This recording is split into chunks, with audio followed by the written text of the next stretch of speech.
Lesión renal aguda, doctores. Ok. La lesión renal aguda es un paciente que tiene azotemia y la otra es que tenga oliguria. Ok. La oliguria, no, es menos de 25 mililitros por hora. Ok.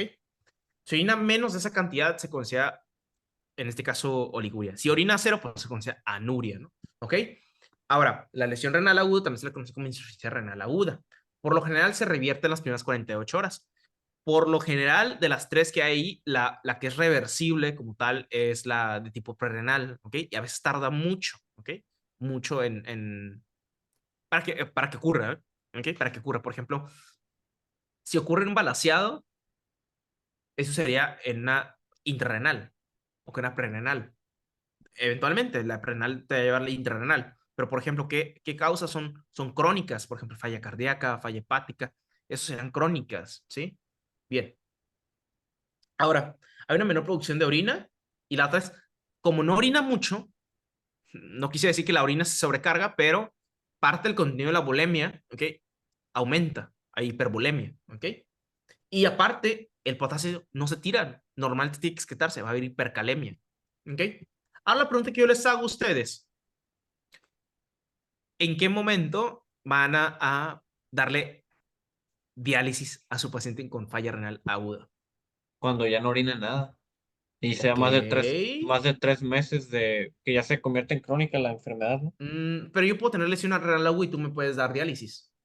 Haz diálisis. De eso, ¿ok? Ahora, ¿qué otra cosa? Por ejemplo, acá, los pacientes que tienen un estadio 2 de Cadigo o de aquí número 3 ocupan tratamiento urgente, ¿no? Y cuando se hablan de tratamiento urgente se hablan de diálisis, ¿no? ¿Y cómo se pueden dar cuenta? Aquí está, ¿no? La clasificación que ellos utilizan, ¿ok? Por lo general es un paciente que siempre lo definen con un paciente, es un paciente que por lo general siempre lo definen que está oligúrico, ¿ok? En las primeras 48 horas o en este caso, la creatinina aumentó más del 50% en los próximos 7 días, ¿no? O sea, si se sigue considerando algo agudo, ¿ok? Y ahorita les voy a decir algo de esto. Realmente yo no, o sea, en la práctica, o sea, estos son imprescindibles, pero realmente no es como que práctico que ustedes lo sepan, porque el que lo hace realmente es pues el nefrólogo, ¿no? El cómo lo clasifica, no lo clasifica. Usted lo que tiene que saber es, oh, es lesión renal aguda, tratamiento, ¿no? ¿Qué estadio es? Realmente no te importa, ¿no? O sea, lo quieres clasificar, adelante, pero lo que tú tienes que saber es, ¿ocupa diálisis o no ocupa diálisis? Es lo más importante. Esta tablita que les pasé ahorita es lo que tienen que aprenderse muy bien, ¿ok? Vamos a verlo. Por ejemplo, aquí tenemos la aquí prerrenal, tenemos la aquí intrarrenal y tenemos la aquí postrenal, ¿ok? Por ejemplo, la aquí prerrenal es una disminución del flujo con relación a la hipovolemia, diarrea y vómito, ¿no? Es algo crónico, por ejemplo, como sería un caso clínico de una aquí prerrenal. Por ejemplo, te van a poner un paciente que se fue al desierto de no sé dónde y que no tomó agua durante 2, 3 semanas y murió. Y te van a preguntar, oye, ¿qué tipo de aquí desarrolló? Renal, que es algo crónico, ¿ok? Por ejemplo, falla cardíaca es crónico, cirrosis es crónico, uso de AINES es crónico, uso de IECAS también es crónico. O sea, esos medicamentos que disminuyen el filtrado es malo. Estos dos bajan el filtrado glomerular, ¿ok? Claro, te ayudan los IECAS, son nefroprotectores, pero hace que el riñón no trabaje. Y como no trabaja, no le da sangre suficiente al riñón y se puede Isquemia. isquemia, bueno, hipoxia, isquemia y luego necrosis, Sí. ¿no? Entonces, ¿qué pasa, por ejemplo, con las aquis prenales? La mayor de las veces revierten. Eso es lo bueno de las aquis prenales, revierten. Te rehidratan y listo, ¿no? Pero ¿qué pasa con una aqui intrarenal y una aqui postrenal? Por lo general son mucho más peligrosas. Bailar. ¿Okay? Por lo general son mucho más peligrosas. Por ejemplo, la necrosis tubular aguda es mucho más peligrosa, ¿ok? Por ejemplo, la acne intranal por lo general afecta siempre los túbulos proximales, entonces quedan como malabsorciones, entonces pierden en este caso aminoácidos, eritrocitos, puede llegar a perder proteínas, puede llegar a perder electrolitos y a veces, como lo pongo aquí, se puede manifestar como un síndrome de Fanconi, ¿no? Recuerden que el síndrome de Fanconi es la persona que está orinando aminoácidos, electrolitos, sobre todo fosfato, glucosa. Es el síndrome de Fanconi. Ahora, repito, la parte prerenal obviamente no está afectando al parénquima como tal, ¿no? Sino está afectando la parte, por general, la arteria aferente, la llenado de sangre, por general es eso, ¿no? Bulimia, ¿ok? Y en cambio, ¿qué pasa, por ejemplo, con una aquí tipo postrenal, ¿no? Que ahorita ya lo han mencionado, por ejemplo, siempre se manifiesta con una forma así complicada y cuando se manifiesta de forma complicada es con hidronefrosis. que los cálices están dilatados, la pelvicidad renal está dilatada, está hipotrofial, parénquima, ¿ok? Y tiene antecedente de un lito, ¿ok? Es para que lo tengan en cuenta eso, ¿ok? Sumamente importante, el lito. Pero hay muchas más enfermedades que lo ocasionan, ¿no? Por ejemplo, hiperplasia prostática benigna, cáncer de vejiga. Básicamente aquí, bueno, aquí están señalando qué arterias se constriñen, qué arterias se dilatan. Por ejemplo, si estás hablando de AINES, constriñen la arteriola aferente, o sea, la de llegada a la sangre. La sangre y el glomérulo es menor cuando usan AINES. Por eso la larga desarrollan, en este caso, prerrenal y luego desarrollan intersticial, ¿ok? ¿Qué pasa con la arteria eferente? La eferente, por ejemplo, yecas, ¿ok? ¿Qué hacen los yecas o los ARA2? Bloquean la vasoconstricción de la arteriola eferente. La pregunta que yo les hago ahorita, si la sangre o el flujo o los electrolitos pasan hacia abajo y se van directamente a la orina, ¿el filtrado aumentó o disminuyó? Si el filtrado, repito la pregunta, si el filtrado, ok, está llegando por la arteria aferente y se va al glomérulo, el glomérulo lo manda por los túbulos, ¿el filtrado aumentó o disminuyó?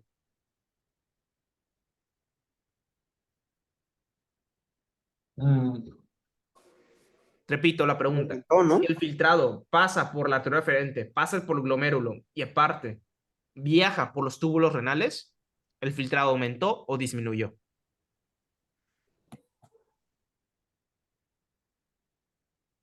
Aumentó. Pero para que aumente, la arteria aferente tiene que vasoconstriñirse. ¿Por qué? Porque si tú obstruyes esta zona acá, la sangre no va para acá, a este lado, sino que va directamente y tirarse por la orina. ¿Me entendieron? Si tú le das un YECA a los pacientes, la sangre que viaja para esta zona se regresa y se va a la arteria eferente, sale. Recuerden que la arteria que sale se llama eferente, la arteria que entra se llama aferente. Repito, si a un oh, paciente le dan, por ejemplo, YECAS, está vasodilatado, entonces el filtrado disminuye y se va, regresa. ¿Ok? ¿Por qué? Porque no cae hacia la orina. Todo el filtrado glomerular se refiere a orina. ¿Para qué sirve el filtrado glomerular? Para generar orina. Y si una persona orina, ya te das cuenta si funciona o no su riñón. Si orina un poco, pues no orina. Si orina poco, pues tiene que tener una falla renal. Si orina mucho, puede estar hiperfiltrando y eso es malo. ¿Por qué? Porque si hiperfiltras, los mesangios crecen de tamaño. ¿Sí? Entonces, todo en exceso es malo. sí. Entonces, la pregunta que yo les hice al inicio, doctor Enrique, doctora Samantha, si la sangre viaja por la arteria aferente y viaja por el glomérulo y cae por los túbulos y se convierte en orina, el filtrado, pues ese es el paso normal del filtrado, está normal o está alto. Pero, por ejemplo, si la arteria eferente está constriñido, pues va a aumentar todo lo que es el filtrado. ¿Por qué? Porque está estirando todo, ¿ok? Pero si la arteria eferente está vasodilatado, pasa entonces de este lado toda la sangre, ¿no? Se va por la eferente, se sale y no se va por la orina. Por eso los yecas bajan el filtrado glomerular, ¿ok? Espero no haberse confundido. ¿Qué pasa, por ejemplo, con los AINES? Los AINES bloquean la entrada. Entonces, bajan el filtrado directamente. Una persona orina mucho. Doc, entonces la angiotensina 2 va a actuar en la arteriola aferente. La angiotensina 2 actúa más en la arteria eferente. Actúa en ¿En las la F? dos, pero eferente. Los Ok. checas. ¿Ok? Los AINES en la aferente. AINES, la A de A. ¿Ok? Sí. Bien. Bueno, entonces, ¿cómo se hace el diagnóstico? Bien sencillo, doctores. No sé si llegaron a ver el cálculo de FENA. El FENA lo que hace básicamente es medirte cuánta cantidad de sodio orina una persona. De lesión renal aguda se puede realizar cuando el paciente pues cumple con el criterio de oliguria, ¿no? Y la oliguria pues depende de ustedes no lo lean. Hay veces que las personas lo consideran que está por debajo de 0.25. Bueno, o la otra es que esté por debajo de 0.5, ¿no? Básicamente lo multiplican por el kilo peso por hora, ¿ok? Y si se encuentra menor de esa cantidad, pues se considera oliguria. Entonces, hace un momento yo lo expliqué por qué una persona con falla renal tiene, en este caso, oliguria, sin importar, doctora Samantha, doctor Altamirano, sin importar si es de origen prerenal o renal o porrenal, la persona no va a estar orinando. Pero la explicación de por qué una orina, o sea, de por qué no orina cada uno, o el fundamento de la fisiopatología, pues cambia, ¿no? Dependiendo si es de origen prerenal, renal o posrenal. Por ejemplo, una persona que tiene, en este caso, una falla prerrenal, ¿ok? Sabemos que la causa número uno, la etiología, siempre se va a tratar de hipovolemia, ¿no? ¿Y qué pasa con una persona que tiene, en este caso, una falla renal? Por lo general estamos hablando de una etiología, bueno, son dos etiologías, o sea, doble etiología. Puede ser ya por hipoxia, ¿ok? Isquemia y eventualmente te lleva a necrosis, ¿no? Por ejemplo, la enfermedad necrosis tubular aguda, ¿no? Y la otra etiología es por toxinas. Por ejemplo, en este caso, la mayoría de los fármacos son nefrotóxicos. Ahí tenemos que poner nefrotóxicos. Aquí tenemos que incluir qué tipo de medicamentos, doctores, que van a venir el día de mañana. AINES, AINES, ¿ok? Perfecto. Dime un ejemplo de AINES para recordar. ketorolaco, diclofenaco. El más importante para el día de mañana va a ser ketorolaco, ¿ok? ¿Por qué? Porque ketorolaco, ¿para qué pacientes utilizan? Para el tratamiento de litiasis. ¿Durante cuál cuadro? El cólico, ¿no? ¿Ok? Ojo ahí. Y pues obviamente hay otros, ¿no? Pues hay ibuprofeno, ¿ok? ¿Qué otros medicamentos están? Naproxeno, etcétera, ¿no? Pero no nada más los AINES son nefrotóxicos, ¿no? Hay antibióticos también. Pero ¿cuáles antibióticos habíamos mencionado? De los antibióticos, betalactámicos, ¿no? Y de los betalactámicos, pues pueden ser cualquier derivado de las penicilinas. Recuerden que las penicilinas se excretan por el riñón, entonces la persona tiene que tomar agua. Entonces, si le dan penicilinas y no, en este caso, no lo depura, no tiene un buen filtrado, pues acumula, en este caso, las penicilinas, ¿no? Y entonces, pues, es tóxico para el riñón. Entonces, genera un efecto, en este caso, de toxicidad renal, ¿no? ¿Qué otras cosas son nefrotóxicos? Aparte de esto, también están, bueno, primero es que tengo que aclarar, ¿no? A ver. De los antibióticos, están, bueno, si están esos, ¿qué otros? Están los aminoglucósidos, ¿ok? Y lo remarco porque estos son los más nefrotóxicos de todos, ¿no? Obviamente, amicacina. ¿Y qué otros? Gentamicina, ¿no? Ok, y otros nefrotóxicos pueden ser el material de contraste, ¿no?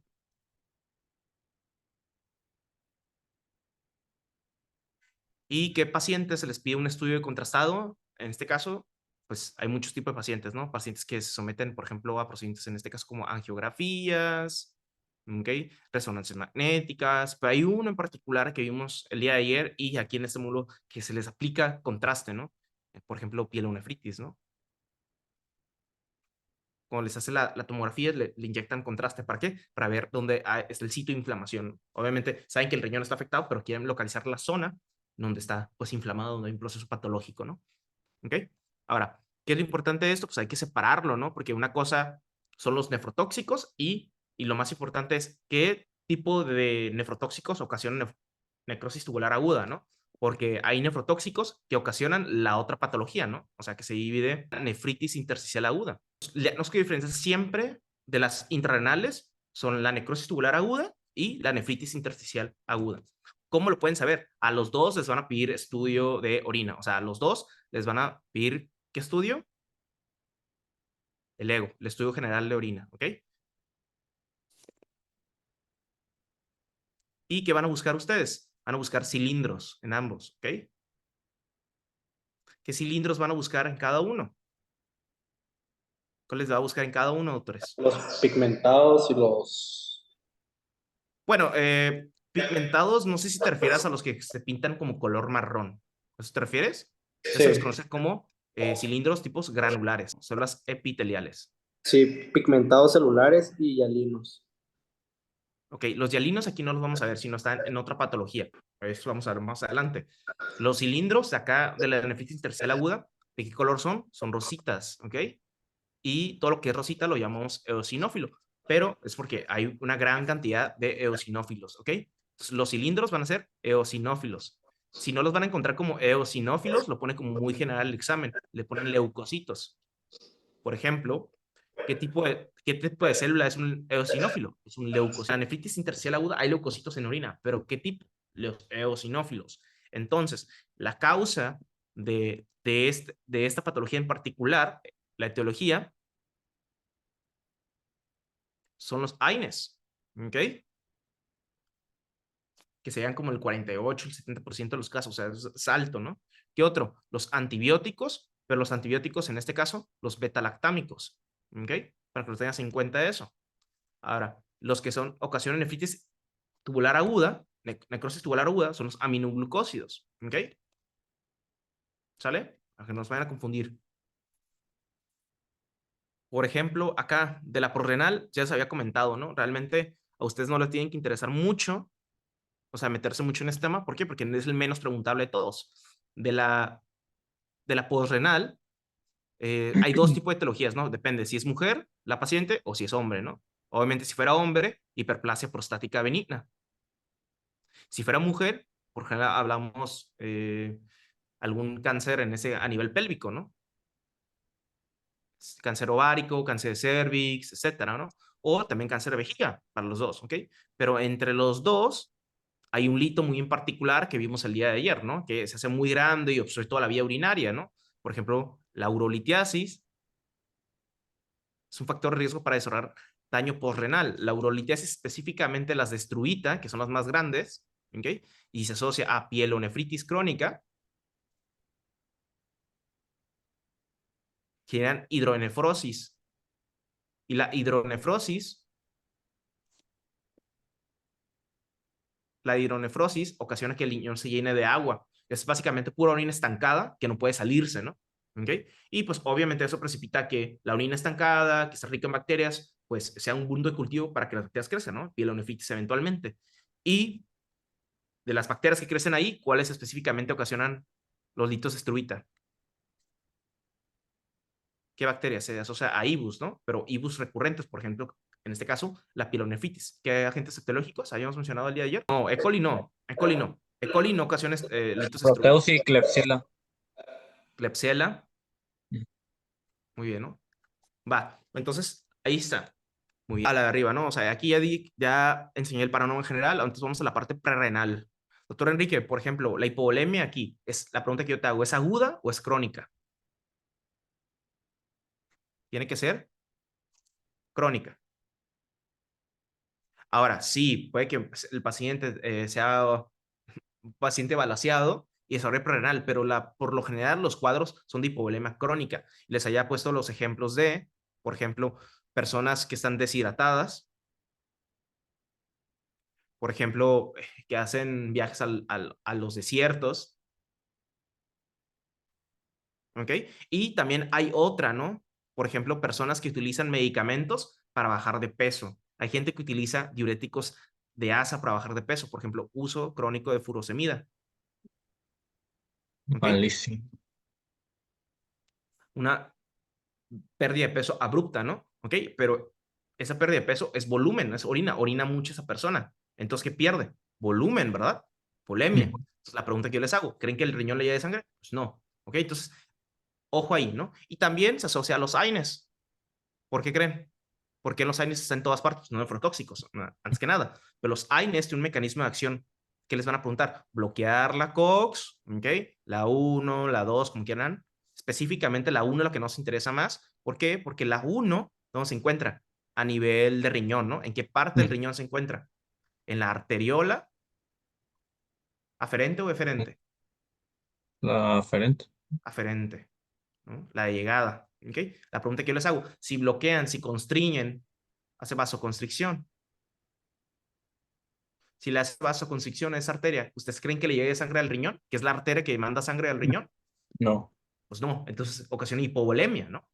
Ok, esto es un paciente que usa crónicamente un AINE, por eso no está recomendado que, o la otra es que lo suspende a los 14 días, ¿no? El uso de AINES. Ok,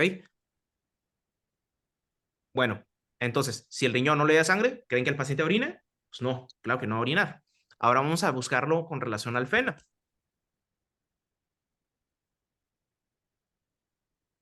Ahora, cuando están arriba estos dos valores que indican indirectamente, o sea, clínicamente, ¿cómo se va a manifestar esto? Por ejemplo, doctora Samantha o doctora Judith, ¿cómo se manifestaría una persona que tiene creatinina alto y BUN alto? ¿Cómo se manifestaría clínicamente? Con oliguria o con anuria, ¿no? O sea, la persona orina. Entonces, ¿eso qué significa? Pues que la persona está reteniendo material que siempre tiene que excretarse, ¿no? En este caso, creatinina y urea, ¿ok? Por eso, a los pacientes se les calcula FENA, ¿ok? Y en la FENA, pues obviamente incluyes la fracción, en este caso, de sodio, ¿ok? Igual aplica lo mismo en estos términos. Por ejemplo, el día ayer les había comentado, ¿qué pasa con una persona que tiene daño prerrenal? En el daño prerrenal, la persona pierde volumen. Entonces, lo que hace que es básicamente, o sea, su forma de compensarlo es retener líquido lo más que pueda. Ahora la pregunta que yo les hago, ¿cómo creen que retenga líquido? Una, por sodio y la otra es con azuados. Las toxinas. Puras toxinas, ¿no? Entonces, la forma en que busca retener líquido, porque está perdiendo a esta persona volumen, o sea, puede usar diuréticos, ya sea porque está sangrando, la otra es pues que está deshidratado, ¿ok?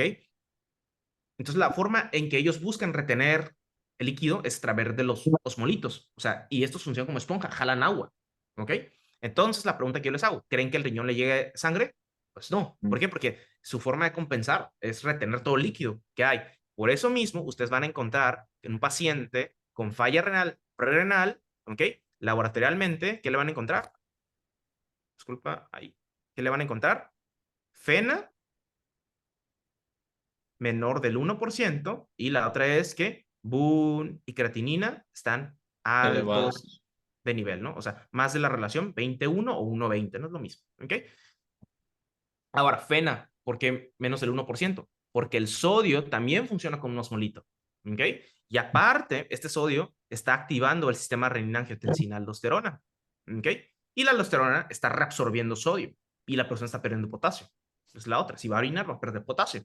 Entonces, estos mismos mecanismos ocasionan que el paciente no orine, oliguria, y aparte, como no tiene oliguria, retiene todo lo que no tiene, o sea, todo lo que debería excretarse, ¿no? En este caso, los azoados. Ahí sí me expliqué, ¿no, doctores? Ahí se entiende bien. Ahora, ¿qué pasa, por ejemplo, con un paciente que tiene, en este caso, falla intrarrenal o falla postrenal?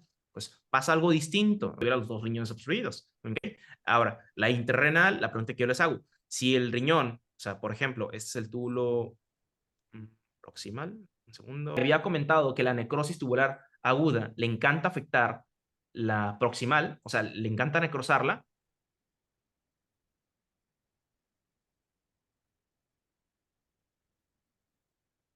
¿Ustedes creen que funcione? Está muerto este tejido. ¿Funciona? No. Pues no, no funciona. Ahora la pregunta que yo les hago, ¿qué hace el túbulo proximal? Reabsorber. ¿Qué reabsorbe? Casi todo. Reabsorbe todo. ¿Ok? Entonces, ¿qué reabsorbe? De las cosas que reabsorbe el túbulo proximal, pues normalmente tienen que ser electrolitos. Por ejemplo, sodio es el más importante, glucosa, ¿ok? Potasio, ¿ok? En este caso, fosfato. ¿Qué otra cosa? Bicarbonato. ¿Qué otra cosa, autores? Aminoácidos. Entonces, si el túbulo proximal falla, hay una pérdida del 100% de todo eso. La persona empieza a orinar, en este caso, glucosa, glucosuria, aminoseuria, ¿ok? Pierde aminoácidos, empieza a perder bicarbonato, desarrolla una acidosis metabólica, síndrome de Fanconi. ¿Ok? Y aparte, si pierde fosfato, desarrolla raquitismo.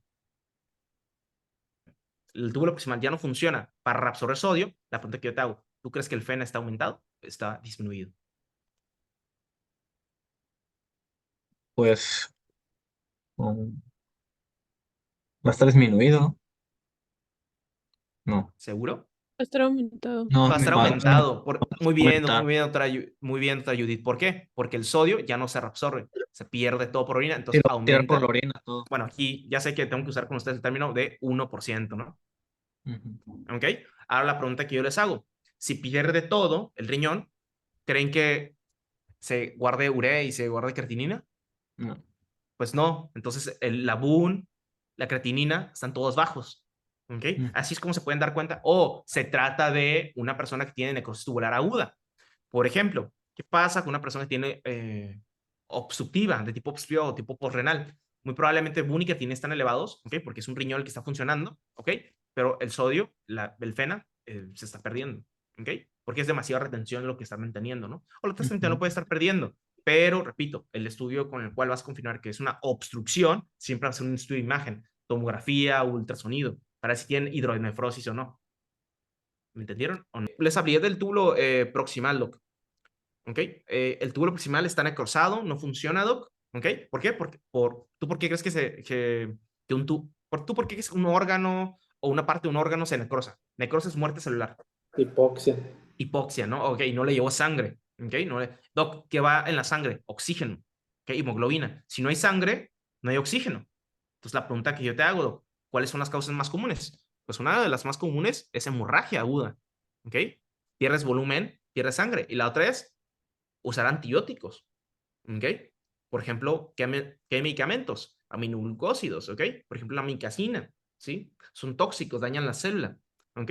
Respuesta inmunitaria. Entonces, lo que haces básicamente es destruir tu tejido. Y la pregunta que yo te hago, ok, doc, puede que no esté necrosado, simplemente esté intoxicado. Se va a desprender este epitelio, ¿ok? Un desprendimiento de células epiteliales. Entonces, lo que vas a ver aquí es que el túbulo proximal va a empezar a desaparecer. Pues no. Pues no. ¿Tú crees que reabsorbas glucosa? Pues no. ¿Tú crees que reabsorbas fosfato? Pues no. ¿Tú crees que mantienes bicarbonato? Pues no. Síndrome de Fanconi. Acidosis metabólica. Acidosis tubular adquirida. Tipo 2.